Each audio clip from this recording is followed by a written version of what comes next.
Corona, चीन पर शक और गहराया। नई स्टडी से हुआ नया खुलासा। हांगकांग यूनिवर्सिटी के शोधकर्ताओं का दावा। चीन में 2 लाख से ज्यादा लोग हुए संक्रमित। सरकारी आंकड़ों से 4 गुना ज्यादा थी संख्या। जब से किलर कोरोना ने कोहराम मचाना शुरू किया है, तभी से चीन की भूमिका पर सवाल उठते रहे हैं। सिर्फ इसलिए नहीं क्योंकि कोरोना वायरस चीन से निकला था, बल्कि इसलिए कि कोरोना वायरस कैसे फैला। ये वुहान के सी फूड मार्केट से फैला या फिर वुहान के लैब से लीक हुआ। यही नहीं, चीन ने अपने यहाँ कोरोना से मारे गए लोगों को लेकर जो आंकड़े जारी किए हैं, उसे लेकर भी उस पर सवाल उठते रहे हैं। संशोधित आंकड़ों पर भी संदेह।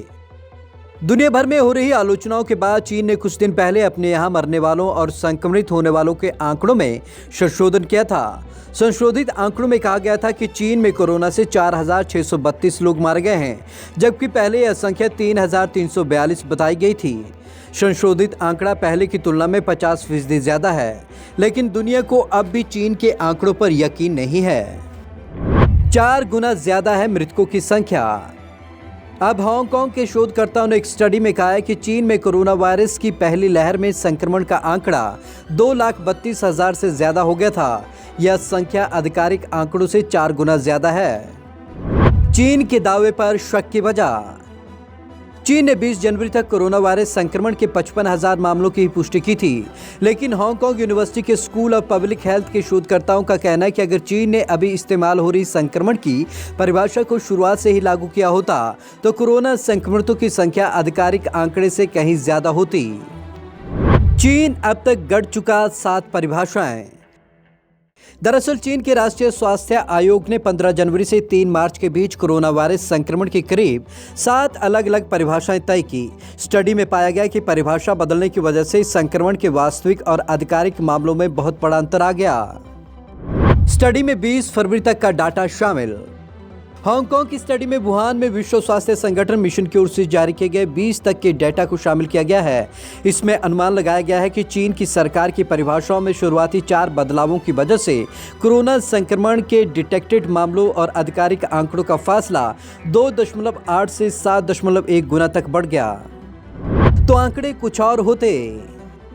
स्टडी में कहा गया कि चीन की सरकार ने कोरोना संक्रमण केस के लिए जो 5वीं परिभाषा दी, अगर वह शुरू से ही लागू की जाती तो 20 फरवरी तक वहां 2,32,000 केस होते, जो चीन के 55,508 के आंकड़े से करीब 4 गुना ज्यादा होते। अब चीन में हल्के लक्षण वाले संक्रमण के मामलों की भी गिनती की जा रही है, जबकि ऐसा पहले नहीं था। पहले कुछ और थी चीन की परिभाषा। चीन के आंकड़ों पर इसलिए भी सवाल खड़े किए जा रहे हैं क्योंकि वह शुरुआत में बिना लक्षण वाले मरीजों को कोरोना वायरस के मामलों में शामिल नहीं कर रहा था। अगर किसी में कोरोना संक्रमण का कोई लक्षण नजर नहीं आता, लेकिन वह टेस्ट में पॉजिटिव आता तो चीन उसे कंफर्म केस नहीं मानता था। हालांकि जापान, सिंगापुर और दक्षिण कोरिया जैसे देशों में टेस्ट में पॉजिटिव पाए गए सभी मरीजों को आधिकारिक आंकड़े में शामिल किया जाता है। तो संक्रमितों की संख्या लाखों में नहीं होती। चीन की पुरानी थ्योरी को माना जाए तो भारत समेत पूरी दुनिया में कोरोना वायरस संक्रमण के 50% से ज्यादा मामलों में कोई लक्षण नजर नहीं आए हैं। इस हिसाब से दुनिया में संक्रमितों की संख्या बहुत कम होनी चाहिए थी।